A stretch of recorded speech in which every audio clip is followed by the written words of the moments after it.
Thank you all for joining me here today. Today I am here with the lovely Harris, who is based out of the UK, to talk about their own triumphant journey and lead into some of their expertise as a mental health practitioner themselves. How are you doing today? I'm good, thank you. It's very hot here, and we don't have the UK don't generally believe in air conditioning, so it's going about as well as you think it might. But yeah, it's good. How are you? I'm doing great. I mean, that sounds like an awfully hot situation and less so in an enjoyable way. Definitely warm. Yeah, definitely. And I can only imagine with global warming. I haven't been to the UK since 2008. It's a lot warmer now than it was back then. Definitely. Yeah, pretty toasty. Right? Where did your own mental health journey begin? Probably from childhood, like early childhood. Um, I think back now and I know that, I now know as an adult that I have autism and ADHD. But I didn't know that as a child, and I would get dysregulated often. And sometimes that dysregulation, I would find ways to cope that were not always great. I remember I was probably maybe 6 or 7, a couple of times when I was really dysregulated, I'd put my hands in boiling water in the sink and things like that. Um, so, and I didn't have any help, and I was born in the late 80s. So there wasn't really much talk of neurodivergence then. I mean, you know, if you were autistic, you were nonverbal. If you had ADHD, you were really problematic and couldn't attend a regular school. And you like I knew some people who were dyslexic in my family and at school, but beyond that, there was nothing. Um, and academically, I found it so easy that I was bored a lot of the time. So I was seen as super capable rather than intelligent and struggling, which was the truth. See, and especially before like the mid tens of the 2000s, Mm, we haven't had readily available tools in schools. no. Like the neurodivergent children are either so deep in the struggle that they look like they're unintelligent when really they just need tools, or they're the hyperachieving that find everything easy and then are sitting there like diddling their thumbs. Yeah. And, I was the bored type. I was always bored. The first one to finish any assignment, not even as homework. I did it in class while the teacher was teaching. Yeah. But then, like later in high school, after my own brain injury and paralysis, my neurodivergent shifted from like a hyper focused, like autistic, to more of a dysregulated ADHD. That was an insane learning curve Mm. overnight to go from hyper focused and easily achieving to I can't sit still. Yeah, I relate to that. I've had a lot of head injuries. One of the, sort of parts of my neurodivergence growing up, and probably actually complex PTSD, was that I was very clumsy and hurt myself all the time. Um, in recent years, touch wood, I've been fine. I don't have that problem so much now, especially since my trauma treatment, interestingly. But I definitely I played piano from when I was 7. I still play now.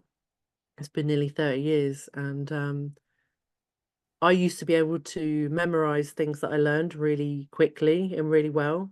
But after a certain age, there are pieces that I must have played 2 or 3 thousand times that I'm still sight reading. So I also wonder, although I've, never been diagnosed with more than, I think it's at least 10, what's the word? Concussions. Um, but yeah, I wonder if it's sort of probably not too dissimilar, because now I can't I say to people all the time and they're like, oh, I've got a lot of friends in the entrepreneurial space, and they're like, "Oh, would you buy a copy of my book when it's released to kind of get it to the #1 spot?" And I'm like, "Yeah, I will, but I can't read." I tell people all the time I can't read. I mean, literally, I can read, but I haven't read a book in probably about 15 years. Right? Well, and especially if the pleasure of reading is not there, then honestly, why? Like, you're better off listening to it as an audiobook if you still want to consume the media in some cases. Yeah, I can only listen to it on audio. That's how I've got a massive library, but I can't pick up a physical book and read it. Right? See, and that would is one thing as an author that makes me a bit of a dick because I won't record the audiobooks. And it's only because of like my own struggle with my visual impairment. Like, I'm not gonna sit here and read this to you. No matter how amazing I can make it sound, because I know I'm gonna fumble and get very OCD about everything. Yeah. I've also been published twice in two co-authored books, so I only wrote part of both of them. And I've had folks say, "Oh, I really loved your book."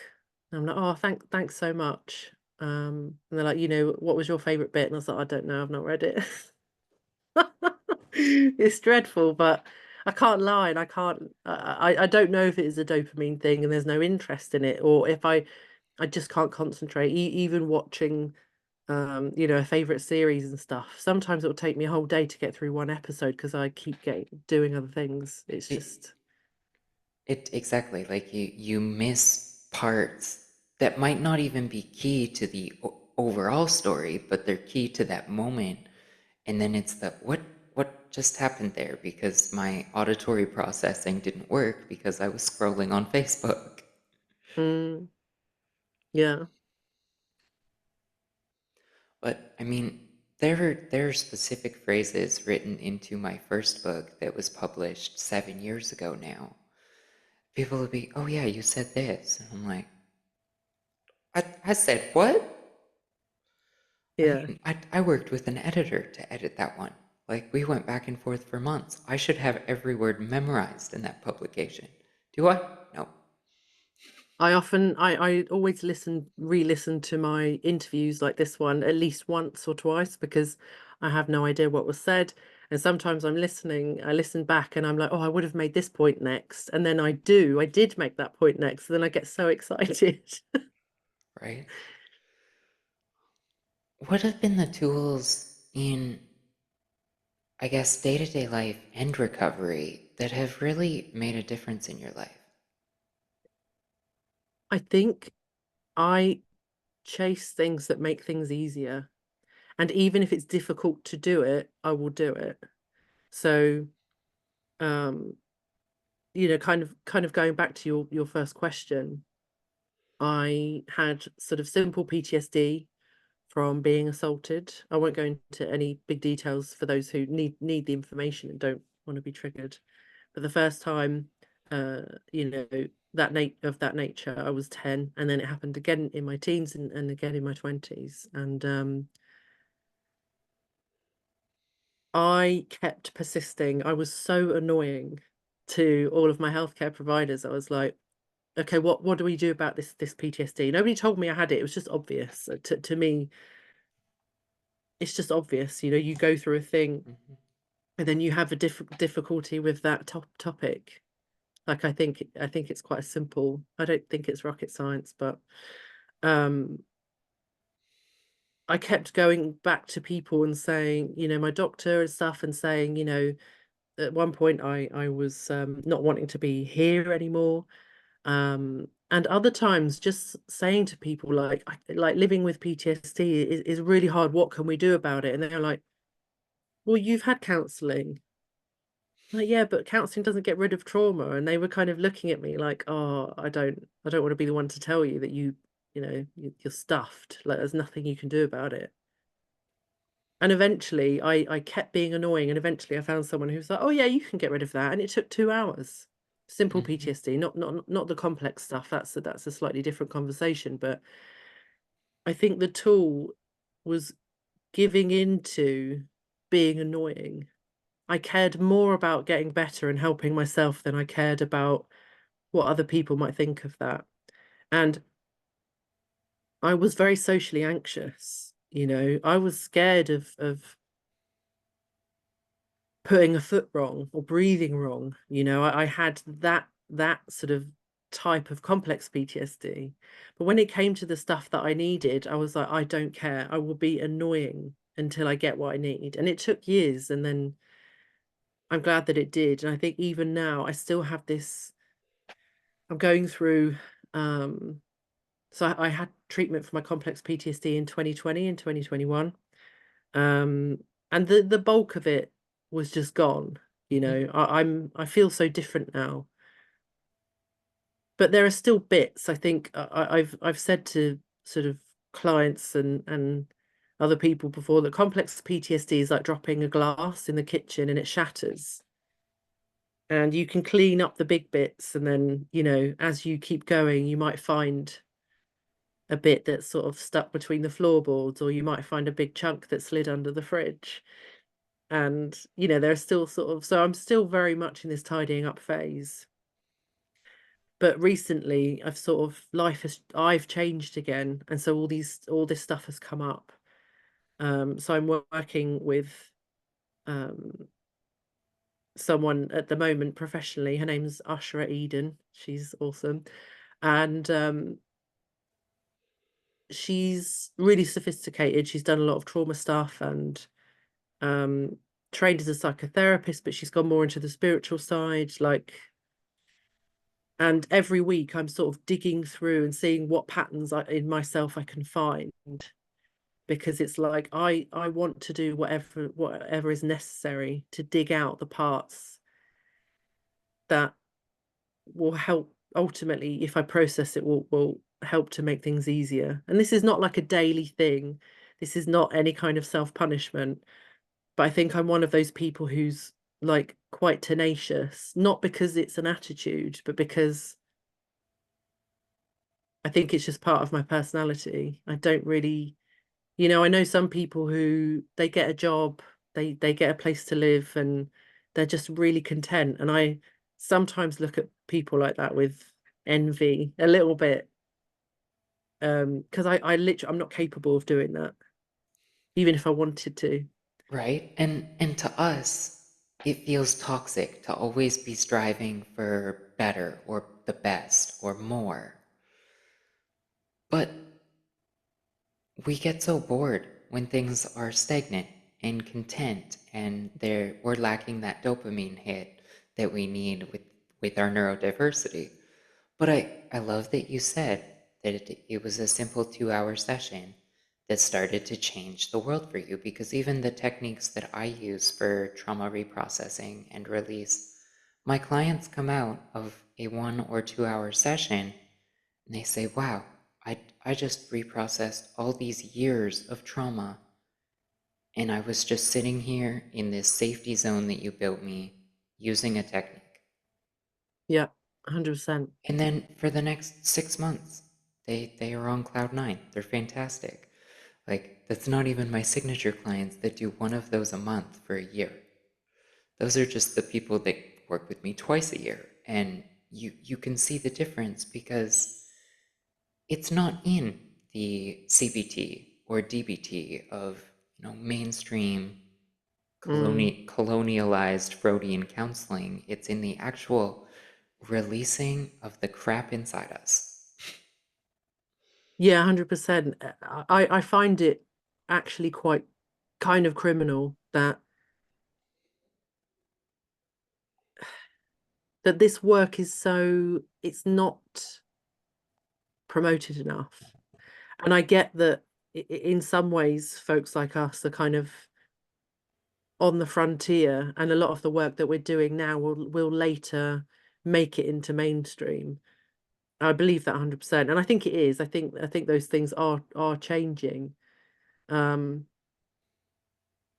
but the fact that it's so not known about, or you know, people aren't educated enough to understand what the process is, and I actually think it's quite a simple thing. I think it's a talent to be able to understand what's going on in someone's brain and kind of where they need to go and to kind of help them to get there. But I think the mechanism is very simple. You know, I've said people like, oh, I'm not really sure about this. I'm like, it's really simple. I can literally explain it to you, like how it would go as an example. They're like, oh, it sounds a bit, I'm not really buying it. But I'm like, the moment that you're emotionally engaged and the feelings come out, then that's you, we know that we've hit it. You know, it might not all be gone in one session, and you might need to do this for quite a while, but that's when it's clearing out because it's stored emotion, and in some ways writing an ending to the memories or to the situation that you needed at the time but didn't get. And it's Exactly. And yeah. and if a client isn't ready for like the deep dive into just like let's jump into the release, or they can't pinpoint the emotion, I go immediately into like the creative therapies. Well, if you can't write about it, can you draw me a picture of how that Mm, feels? And then we can analyze it and maybe dissect it. Or maybe I pick up a guitar and we wait till we find the key that causes a physical reaction in your body. mm, And then we find a melody where you start to speak or rap or even yell it out. Because a client yelling in a session, that is never directed at me. That is generally just their own feelings towards the situation. And they always apologize, and I remind them, I know you're not mad at me. I didn't cause this turmoil in your life. But it's it's all just about helping people heal however mm, they need to. And I'm really lucky that my background is in frontline social work, and I'm trained in my Indigenous culture to Canada as a medicine woman.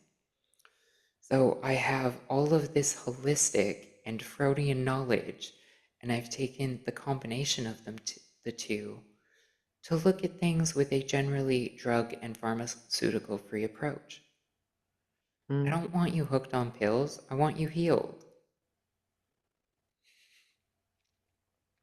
Yeah, it's really interesting. I've got a friend who she has very much kind of genetic serotonin deficiency, Mhm. and she'll do maybe a year without the meds, and then she really does run out and she needs sort of a year or so back on them. And I tried meds when I was in my teens, and I was like, oh, I just feel completely numbed out. And so I think I was on them for maybe a week and hated it. And then just before the pandemic, I had a really big breakdown, and that was kind of what precipitated my work into complex PTSD healing. And I was in this space where I was so adrenalized 24/7 and I couldn't get out of it. It was like falling out of a plane permanently. I couldn't eat. I was eating, but I couldn't digest my food. I wasn't sleeping. It was completely nuts. And for about, let's say, maybe like 9 months, I was in that space, maybe 10. And I got put on this medication eventually. I just rang up my doctor and I was like, give me some drugs. And I've never done that in my life. But I was like, I can't get out of this on my own. And the medication I got put on absolutely saved me. Like it was, I think the first week I felt high as a kite, and I'm fairly sober person. I'm not generally too much into feeling intoxicated. So it was a bit overwhelming the first week feeling that high, but I slept for 12 hours a night, I think, for the first week or two. And it was absolutely incredible. I needed it so much. But then I'm currently undergoing a weaning process to come off of them, and you have to go so carefully with these. It's not an SSRI, it's an atypical one. Mhm. Um, so it's been amazing, but it's also made me put weight on. And I'm just like, it is what it is. I'm not it's not drastic to me, but all of my healthcare folks are like, oh, you're overweight, this is your BMI, and we're really worried about it. And I'm like, it's the drugs that you've put me on. I don't overeat, I walk every day. It's only the drugs. There's nothing else I can do. And so it's such a double-edged sword. I think if occasionally stuff like that saves people's lives, but then and I often think that we end up needing those things probably more often because traditional Western healthcare doesn't actually really do anything to treat root causes of any of this. Exactly. And that's why my entire practice is root cause, Yeah, same. because you can put a band-aid on something every day for the rest of your life. But if you don't actually heal what's causing it or tackle what did cause it, like you're never going to truly heal. You're just going to be reliant on your tools and complete and reiterate the cycle every day. Mm, And I have friends that have had great success with medication. I mean, I am good on stimulants at a low dose for ADHD, but yeah. if you put me on something for depression like a typical SSRI, within 12 hours, I experience all the symptoms on the worst end of serotonin poisoning Wow. because there's no serotonin deficiency in my brain. Yeah, I get that. And, if it works for someone, I'm not here to knock that because it works for them. But it does not work for me, and that is a big part of why I leaned into all of the traditional routes of healing. Even when I used to drink several pots of coffee a day, and I couldn't figure out why I was so anxious all the time. And then I go to my herbal books and, oh, if I drink green tea, there's this natural antioxidant of L-theanine that reduces anxiety in your body naturally without the need of an Ativan. I drink green tea and I only get coffee as a treat now because I love that I'm caffeinated but calm as heck. That's amazing. It's so simple. Like if Mm, you only change out one thing at a time, it becomes so easy instead of looking at it as I have to change my entire way of living or everything I eat or whatever I'm doing in my extracurriculars. No, change one, make this manageable. We're trying to create long-lasting effect in your life, not changing your entire life overnight, because that's not sustainable. yeah, absolutely. And you've got to build on these things in a way that works for you. Like I'm obsessed with really crunchy food. Like that's one of my sensory seeking things. Although I'm generally a sensory avoider, but I sensory seek and dopamine regulate through food a lot. So for me, it's the texture, and if I can get that right, then you when I my mum loves salads, and she's always like, "Oh, I love this salad." I'm like, ugh. It's not that I don't like salads. It's just so many bits to it, and I just find all of the textures, the way that she and other people do salads, don't work for me. But the moment that I put on some like toasted seeds or and something with really strong flavor like paprika and garlic and all that kind of thing, then I'm sold. And then it almost doesn't matter that I'm eating something that my inner child considers boring. Like It, I then love it. exactly. As an adult that is, fairly vegetarian, I've learned to cook vegetarian food that tastes like there's meat in it, so that it is flavorful as it can be. And even my friends with kids are like, Reese, I need the recipes to these things because I need to hide more vegetables in food so that my children are not malnourished. I'm like, okay, well, I can give you the recipe. It's very simple.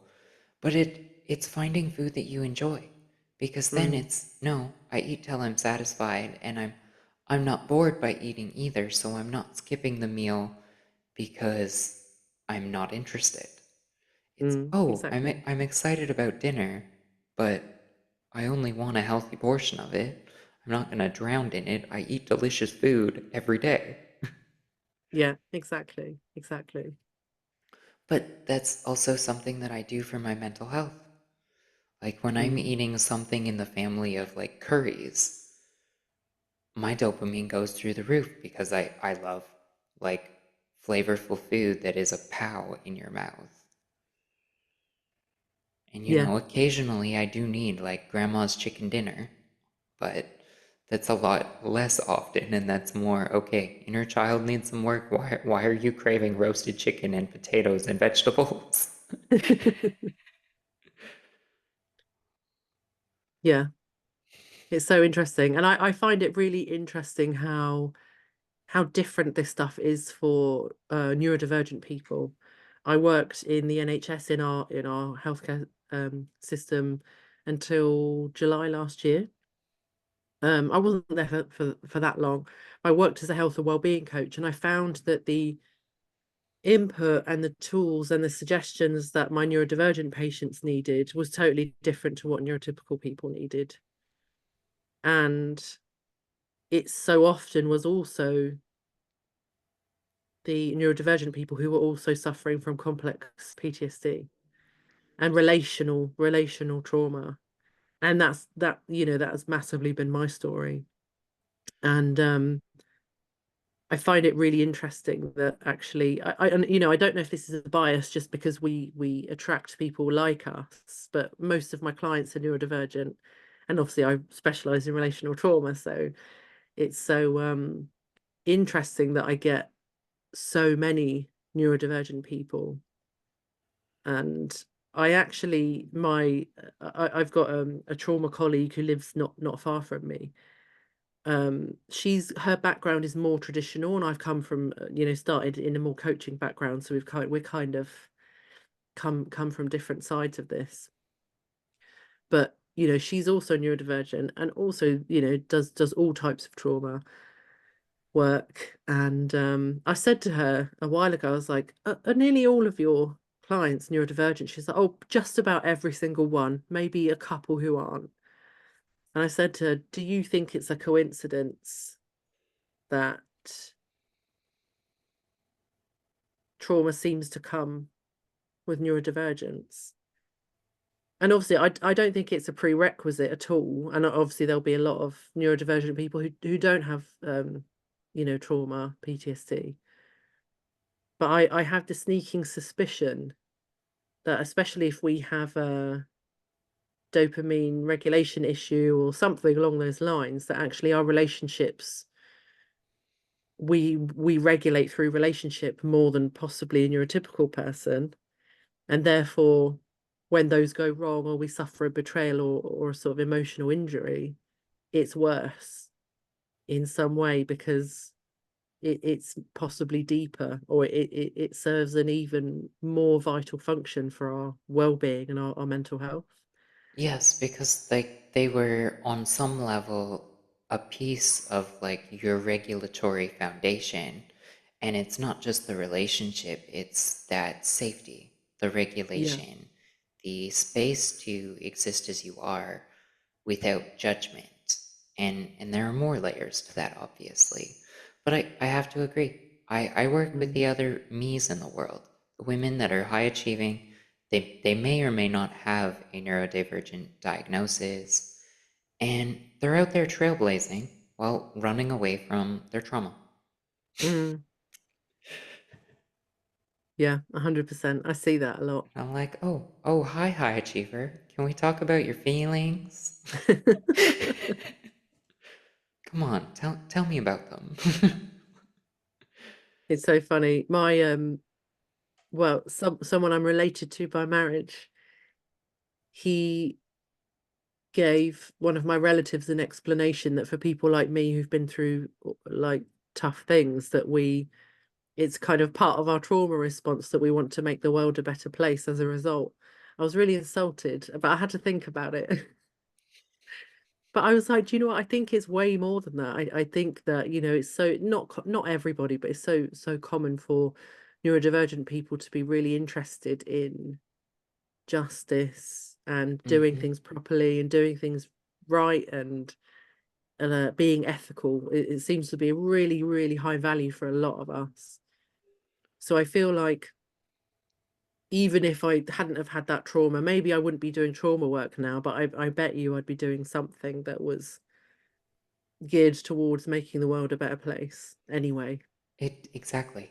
And I'm grateful that especially if you look at millennials, Gen Z, and Gen A, that those neurodivergent numbers are getting higher, almost as if it is an evolutionary thing. And we have all of these millions of people that care more about the humanity of things than anything else. I think we could actually change the world at this point. I And I agree. do see it shifting, but I see every year it begins to shift just a little bit faster, like a snowball effect. Yeah, I agree with that. I saw someone online within the last, since the pandemic probably, and he posited that neurodivergence may well be an attempt of nature to balance itself. And, whether it's true or not, I found that a really interesting way to look at it, a really Right? interesting thought. Like it's a beautiful theory if for those that can actually digest it. Yeah, agreed. What is a word or, a saying that you would give to your younger self?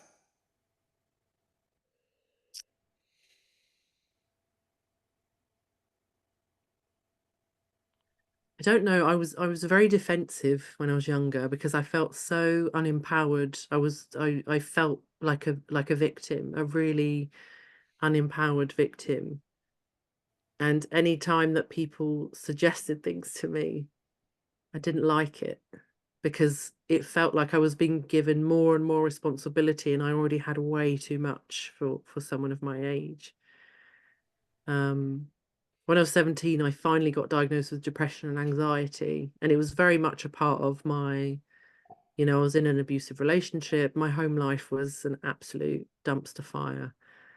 And, I'm the eldest of three. I was a parentified child, and the whole thing was bad. And so I got diagnosed with anxiety and depression finally.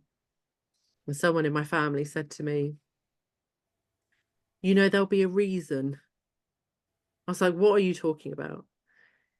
He said, there'll be a reason that you're depressed and anxious.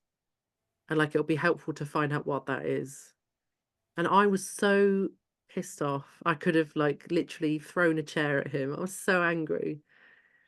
I was like, isn't it enough that I'm suffering and that I've got all of this on my plate? And now you're suggesting that there's more for me to do or more that I need to attend to when I'm kind of I felt very much that I was emotionally holding my entire family together at that age.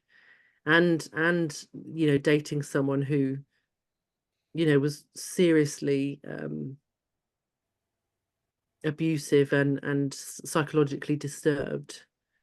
And I was also going through the sort of school system and had some big exams coming up. So I think I think if I were to say anything to myself at that age, I would have probably said something like, "You're right, this isn't fair. Um, but you telling people it's not fair won't change anything. You've got to work out how to get out. That's what you have to do." That's really beautiful. And I have to agree. Yeah, life isn't fair, but find a way through. I Where think can also probably I probably would have told that version of me that I should probably go and tell somebody as well and get help because it was I look back now and I think it's mad that I lived through that and I didn't get any help, really. Yeah, the things we didn't get help for at the time when we were going through them. They, Mm, damn. yeah. Where can our listeners connect with you? You are welcome to add me on LinkedIn, Harris Eddie Hill, or you can find my website at muxharrishill.com. And that's got a link to my healing community and all of my socials and my freebie reading list and all of the good stuff. And all of you know to find me at Trauma to Bliss everywhere, including traumatobliss.ca. Thank you so much for listening, and I hope you all enjoyed. Thank you.